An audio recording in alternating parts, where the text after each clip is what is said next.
ಬಿಜೆಪಿಯಲ್ಲಿ ಅನೇಕ ಜನರಿಗೆ ಆಯ್ಕೆ ಮಾಡಿ ಉಪಾಧ್ಯಕ್ಷ ಮಾಡಿ ಈಗ ಅನೇಕ ಜನರಿಗೆ ಉಪಾಧ್ಯಕ್ಷ ರಾಜ್ಯ ಕಮಿಟಿಗೆಲ್ಲ ಕರ್ಕೊಂಡಿದ್ದಾರೆ. ಈಗ ಅದು ಕೂಡ ನೀವು ಟ್ವೀಟ್ ಕೂಡ ಮಾಡಿದ್ರಿ, ಅನೇಕ ಇದರಲ್ಲಿ ಅದಕ್ಕೆ ಅರ್ಹತೆ ಇಲ್ಲ ಆದರೂ ಕೂಡ ಅಂಥವ್ರನ್ನ ಆಯ್ಕೆ ಮಾಡಿದ್ದಾರೆ. ಇದು ಹಿಂದೆ KJP ಇತ್ತಲ್ಲ, KJP ಪಾರ್ಟ್ 2 ಅದು ಯಾವುದೋ ಇವೊಂದು ಯಾವ ಹೀರೋದ ಅನ್ನೋದು ಯಾವುದು ಎಸ್ ಇಂದ KGF ಪಾರ್ಟ್ 1 ಪಾರ್ಟ್ 2 ಪಾರ್ಟ್ 3 ಹಂಗೆ BJP ಒಳಗೆ KJP 1 ಯಡಿಯೂರಪ್ಪನ ಮುಗಿತು, KJP 2 ವಿಜೇಂದ್ರನ್, ಇನ್ನು ಅವ್ರ ಮೊಮ್ಮಗಂದು KJP 3.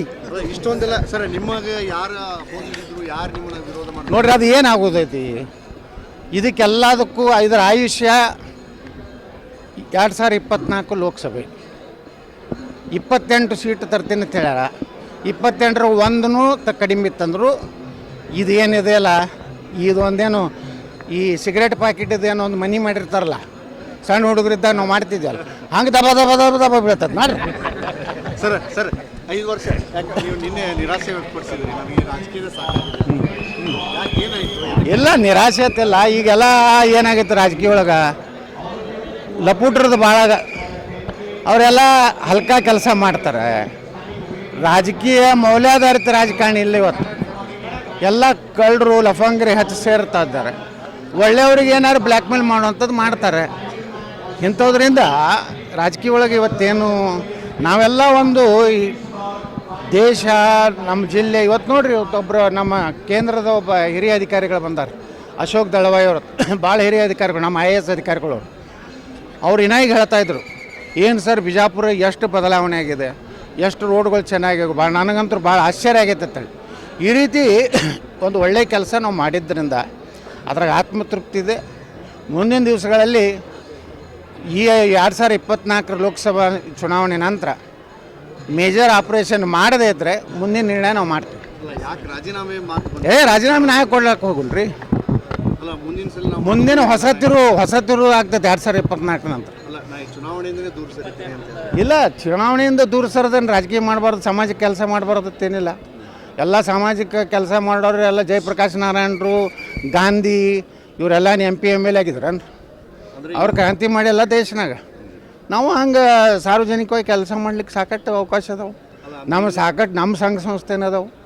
ನನ್ನ ಕೈಗೆ 3-4 ಸಾವಿರ ಸಿಬ್ಬಂದಿ ಅದಾರ. ಇನ್ನೂ ಒಳ್ಳೆ ಕೆಲಸ, ಇನ್ನೂ ಭಾಳ ವಿಜಯಪುರಕ್ಕೆ ಈಗೆಲ್ಲ ಸಾಕಷ್ಟು ಹೋರಾಟ ಮಾಡಿದ್ದೀವಿ. ನೀರಾವರಿ ಅದು ಆಗೈತಿ, ಎಲ್ಲನೂ ಆಗೈತಿ. ಇಲ್ಲ ಇದು ಕೊನೆಯಲ್ಲ, ನೆಕ್ಸ್ಟ್ 2028 ಏನು ಬರ್ತೈತಿ ಅದು ಡಿಲಿಮಿಟೇಷನ್ ಆಗ್ತದೆ. ಮತ್ತೆ ಲೋಕಸಭಾ ಸೀಟು 3 ಆಗ್ತಾವೆ ಬಿಜಾಪುರನ. ಎಷ್ಟಂದರೆ ಅವು ಬಹುಶಃ 900 ಮ್ಯಾಗ ಆಗ್ತಾವೆ ಲೋಕಸಭೆ. ಕರ್ನಾಟಕ ವಿಧಾನಸಭೆ 290 ಮೇಲೆ ಆಗ್ತಾವೆ. ನೋಡೋಣ ಅವಾಗ ಏನೇನು ಆಗ್ತೈತಿ. ಅಲ್ಲ ಅಂದ್ರೆ ರಾಜ್ಯದ ಮತ್ತೆ ಕೇಂದ್ರಕ್ಕೆ ಅದಕ್ಕೆ ಹೋಗಿಲ್ಲ ಸರ್, ಕೆಲಸ ಇಲ್ಲ ನನಗೆ. ರಾಜ್ಯಕ್ಕೆ ಭಾಳ ಸಮರ್ಥರದಾರ ಕೇಂದ್ರಕ್ಕೆ ಹೋಗೋರೆಲ್ಲ. ಪ್ರಹ್ಲಾದ್ ಜೋಶಿ ಅವರು ಏನೇನು ಯಾರ್ಯಾರು ಅದಾರಲ್ಲ ಅವರೆಲ್ಲ ಒಳ್ಳೆ ಕೆಲಸ ಮಾಡ್ತಾರೆ, ಮಾಡಲಿ. CM ಆಗ್ತಾರೆ ಅಂತೇಳಿ ಈ ರೀತಿ ಊಹಾಪೋಹಗಳನ್ನ ಅನೇಕ ನಾ CM ಆಗೋದಿದ್ರೆ ಯಾರೂ ತಪ್ಪಿಸೋದಾಗೋದಿಲ್ಲ ರೀ. ನಾನು CM ಆಗೋದಿದ್ರೆ ಯಾರೂ ತಪ್ಪಿಸೋದಾಗೋದಿಲ್ಲ. ಆಗಂದ್ರೂ ನನಗೇನು ಹತಾಶೆ ಇಲ್ಲ. CM ಆದವ್ರು ಎಲ್ಲದಾರ ಈಗ ಎಲ್ಲ ಕೆಲವೊಂದು ಮಾಜಿಗಳು ಯಾರು ಕೇಳ್ತಾರ ಅವ್ರಿಗೆ 100 ಮಂದಿಗೆ ಕೂಡ್ಸತ್ತೆ ಹೇಳ್ರಿ. CMಗಳು ಅದಾರಲ್ಲ ಇಲ್ಲಿ ಕರ್ನಾಟಕದಾಗ, ರೊಕ್ಕ ಕೊಟ್ಟು ಪಗಾರ ತಂದು ತಮ್ಮ ಜಿಲ್ಲಾದಾಗ ಕೂಡಿಸೋ ಪರಿಸ್ಥಿತಿ ಬಂದೈತೆ ಮಾಜಿ CMಗಳದು. ಸುಮ್ಮನೆ ಆಗಿನವ್ರಿಗೆ ಏನೋ ಅಂಜಿಸ್ಯಾರ, ನನಗೆ ನೀವು ನನ್ನ ಮಗ ಉದ್ಧಾರ ಮಾಡಲಿಲ್ಲ ಅಂದ್ರೆ ನಾನು ಲೋಕಸಭಾದಾಗ ಕೆಲಸ ಮಾಡೋದಿಲ್ಲ ಏನೋ ಭಯ ವ್ಯಕ್ತಪಡಿಸ್ಯಾರ. ಅವರು ಹಾಳಾಗಿ ಹೋಗಲತ್ತು ಕೊಟ್ಬಿಟ್ಟಾರ. ಪಂಡ್ರಪುರ ಏನು ನಮ್ಮ ಯಾರು ಅವರು ಒಂದು ಮಾತು ಹೇಳಿದರು, ಕಳ್ಳರ ಕೈಗೆ ಚಾವಿ ಕೊಟ್ಬಿಟ್ಟಾರೆ, ಮಗನೇ ಸರಿಯಾಗಿ ನೋಡ್ಕೊಂಡು ಹೋಗತ್ತಾರೆ. ಆ ಕಳ್ಳರ ಕೈಗೆ ಕೊಟ್ಟರೆ ಏನಾಗ್ತೈತಿ, ಅವ್ನು ತೊಡಗು ಹೆಂಗೆ ಮಾಡ್ತಾನೆ, ಅವನ ಕೈಗೆ ಚಾವಿ ಕೊಟ್ಟಾರೆ. ಆ ಚಾವಿ 2024 ತನಕ ಅಷ್ಟೇ. 28 ಬರಲಿಲ್ಲ ಅಂದ್ರೆ ಚಾವಿ ಕಸ್ಕೋತಾರೆ.